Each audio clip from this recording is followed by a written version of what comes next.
How to change name on Yahoo Mail. Hi guys, welcome back to our channel. In today's video, we are going to learn how we can change name on Yahoo Mail. So let's just dive right into the video and find out how to do it. So if you want to change your name on Yahoo Mail, you can directly head over to the application itself, and once you are there, you can simply log in into your account. Once you are logged in, you should be finding this interface on your screen.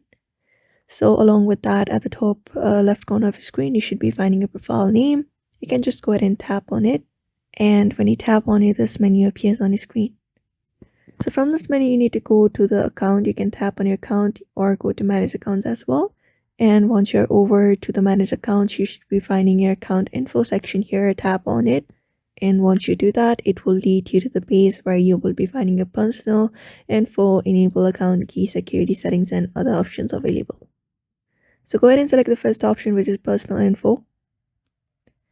And once you do that, you will be given this option of first, last, gender, birthday, even your nickname.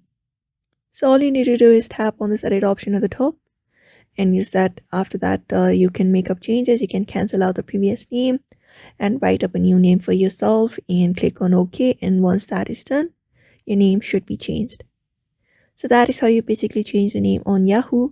So I hope this video was helpful, and thank you for watching this video.